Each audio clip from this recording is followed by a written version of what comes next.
Okay, alright. Update po tayo sa kaganapan for today patungkol sa Kimpaw ganap, guys. Ito yung mga balita natin sa ngayon, guys. Bago natin umpisaan nating balita ay gusto ko lamang po introduce sa inyo ang ating YouTube channel. Pasok intro!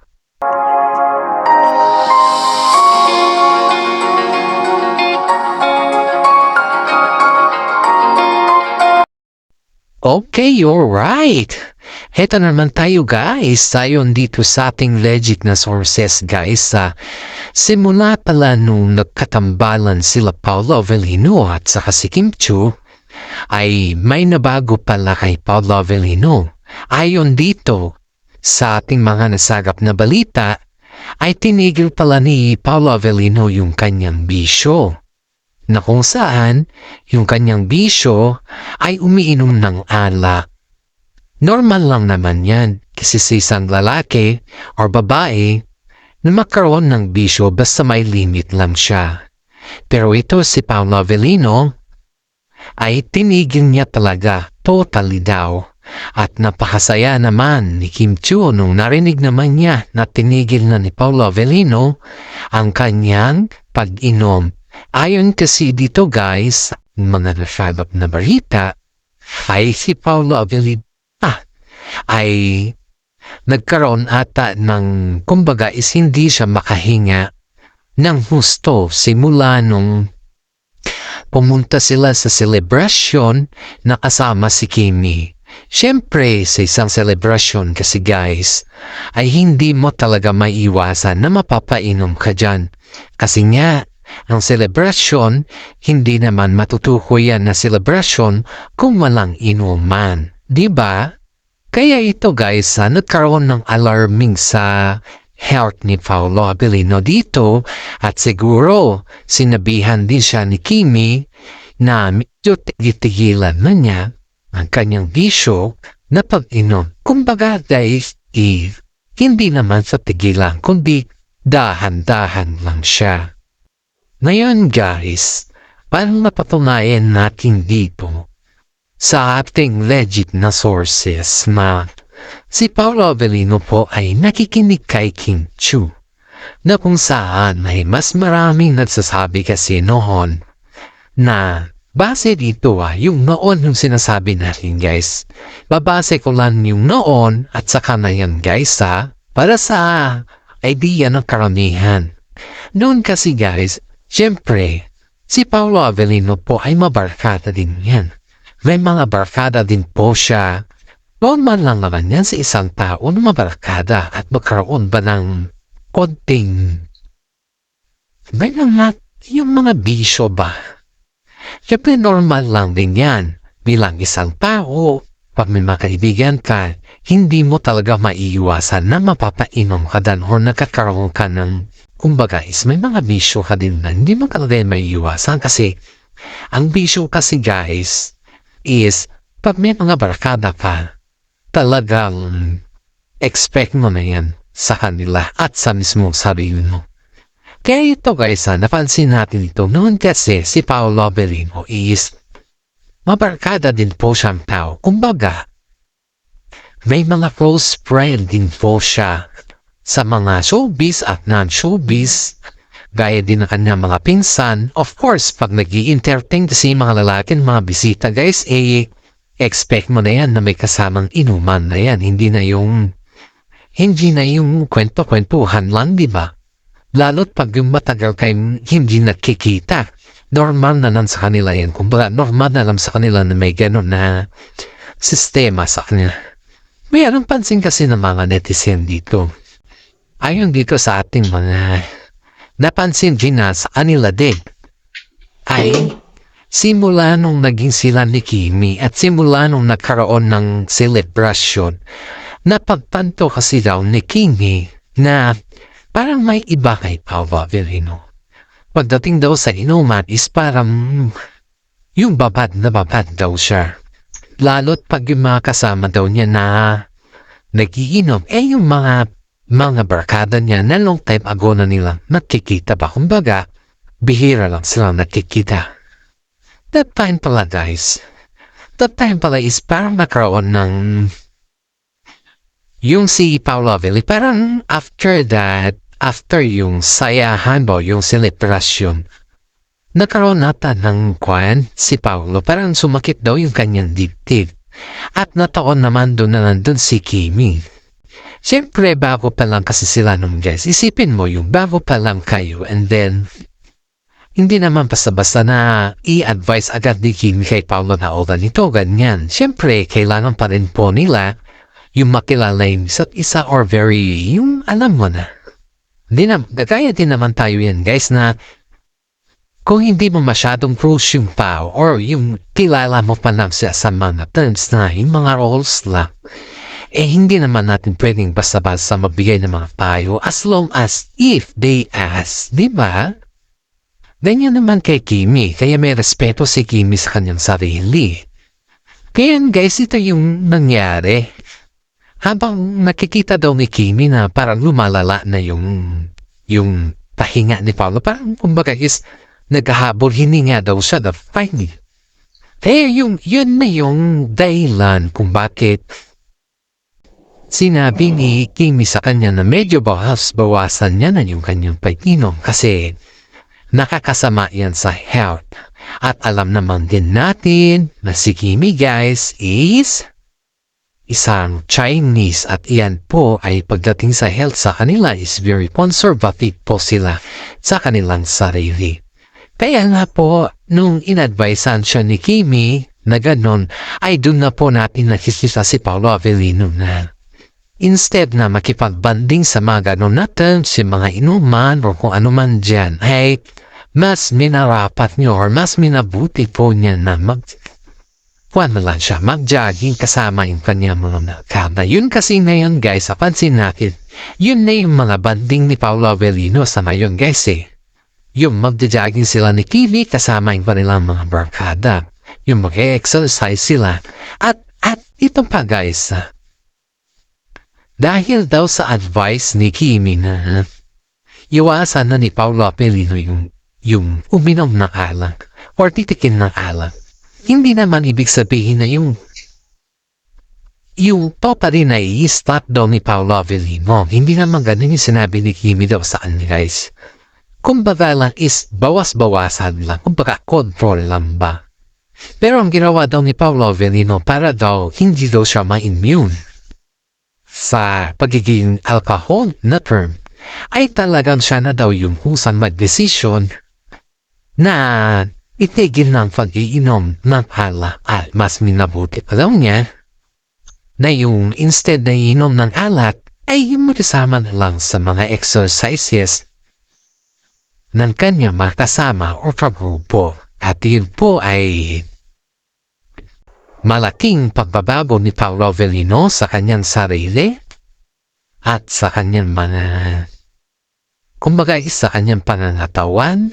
At lalong-lalo na si Kim Chiu dahil napakasaya ni Kim Chiu guys.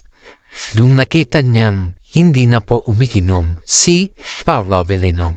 It means po yan guys ay yung advice ni Kim Chiu sa kanya ay hindi po niya binaliwala. Kundi kaya ay binigyan po niya ito ng worth, mahalaga. Baga is binigyan niya ito ng halaga kasi ito naman ang advice naman ni Kim Chiu sa kanya guys. Hindi naman ito para kay Kim Chiu kundi para dun sa kanyang sarili. At iyon kita naman natin ang very healthy na sumunod si Paolo Avellino. Simula nung naging katambal niya po si Kim Chiu yan guys ay doon natin napagtanto na yung pangangatawan ni Paolo Avellino ay alagang-alaga na on that time. Kita naman natin hindi pa halos tayo. Hindi tayo makasalita or halos tayo hindi tayo makareact na o yung ganyan or yung ganito. Wala pong ganun. Kasi nakikita naman natin sa kanila na yung pag-disiplina ni Paolo Avellino sa kanyang sarili ay nakikita naman natin mismo sa kanilang dalawa kung ano yung magiging resulta ba.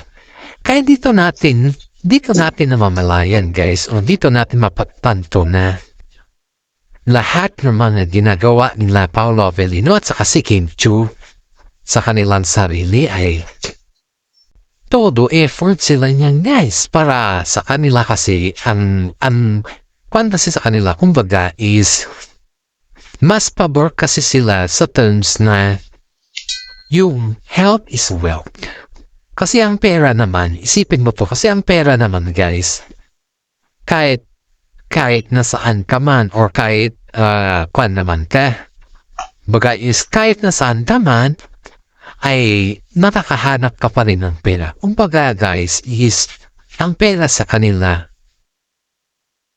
nakahanap yan. Pero ang health ay hindi yan nakahanap. Kumbaga, mas importante pa rin ang pagiging healthy kumpara sa maraming pera. Kasi nga, ang kasabihan kasi ng mga Chinese guys, na kagaya ni Kim Chiu is, ang pera is nakikita, pero ang health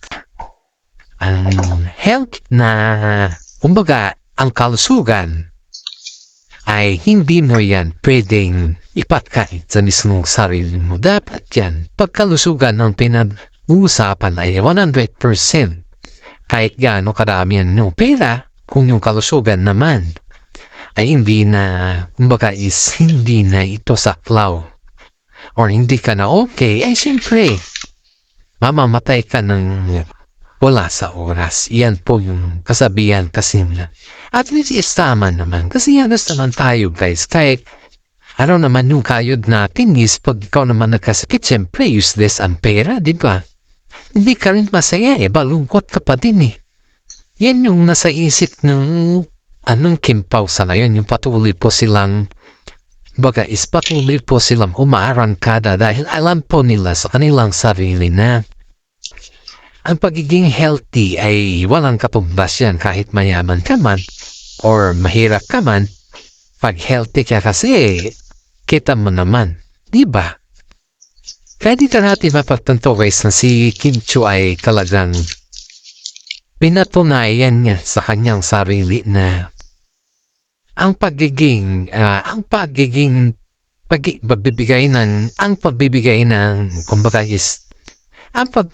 ng idea or advice kay Paolo Avellino ay isang karangalan din yan para kay Kim Chiu dahil siya po ay partner na ni Paolo Avellino sa nila. Maraming mga netizen na nagsasabi na maswerte si Paolo Avellino kay Kim Chiu dahil hindi po ito kagaya ng mga iba na si Kim Chiu po ay si Kim Chiu po ay hindi na bibigay ng mga payo. Si Kim Chiu guys, alam naman natin na si Kim Chiu guys ay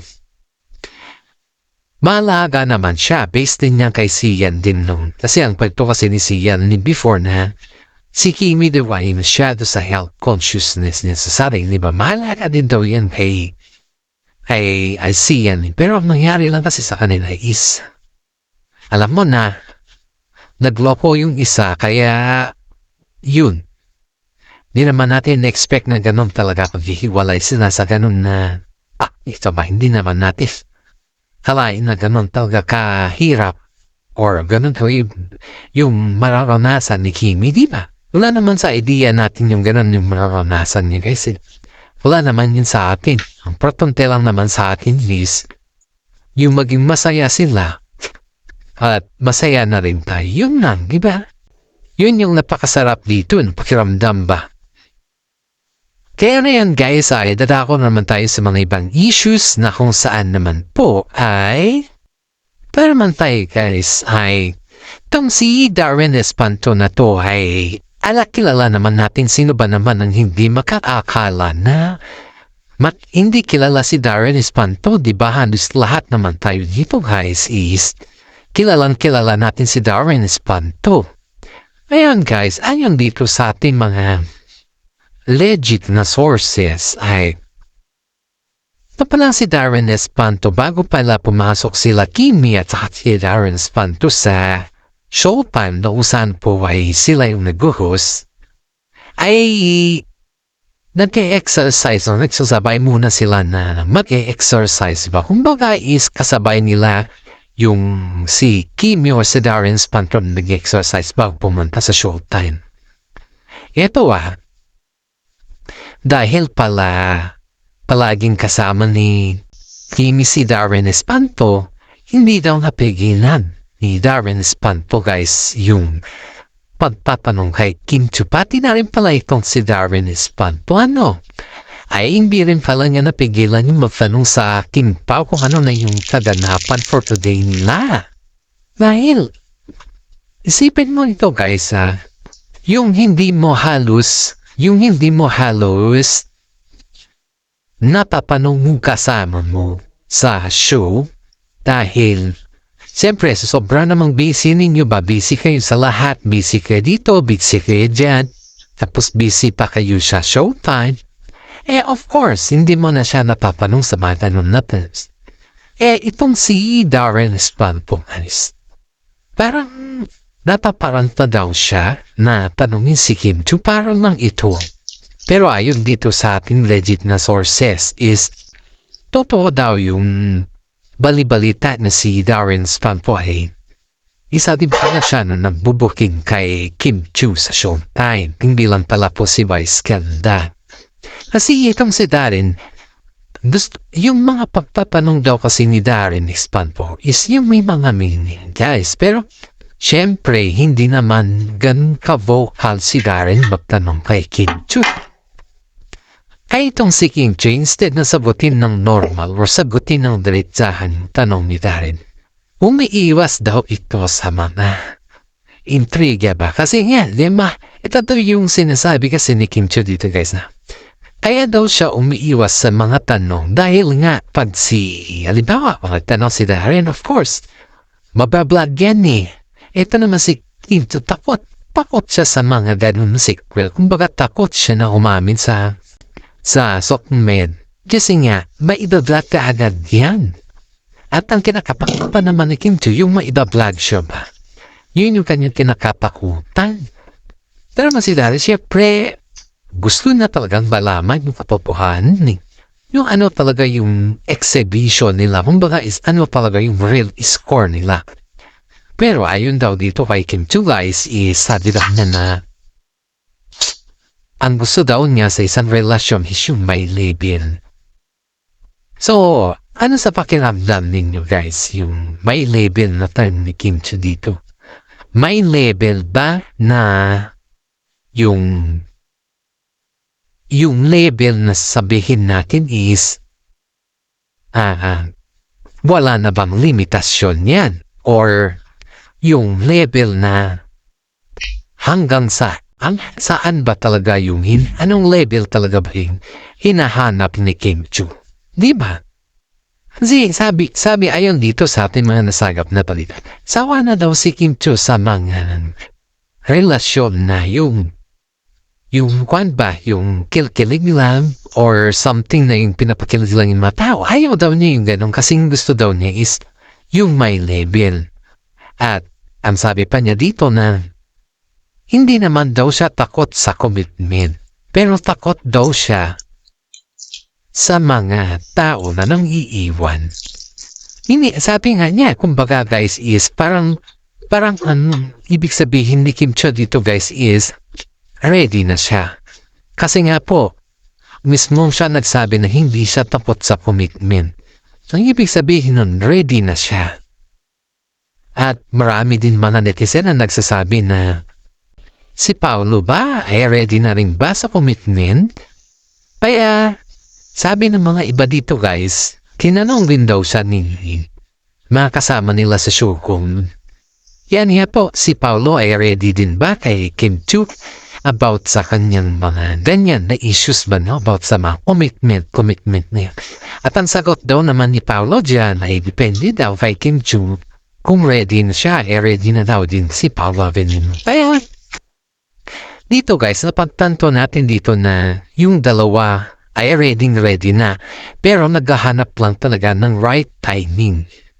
Yung right timing para sa kanila. Para sa ganun ay maiiwasan nila yung mga bad issues. Kasi nga po mahilig si Kim Chiu sa mga feng shui, diba? Karamihan kasi sa kanila, yun yung kanilang mga habit sa feng shui niyan. Kaya, umiiwas din si Kim Chiu sa mga ganyan na terms. At yan po ay naiintindihan din natin dahil kanya-kanya po tayong taktika pagdating sa tradition. At iisipin din natin guys na respeto natin yung tradition ni Kim Chiu dito. Kaya hanggang dito na lang po yung ating updates at maraming salamat guys. Alam kong kayo ay aking taga-sunod or kayo ay nanonood sa ating videos at maraming salamat at God bless po sa ating lahat.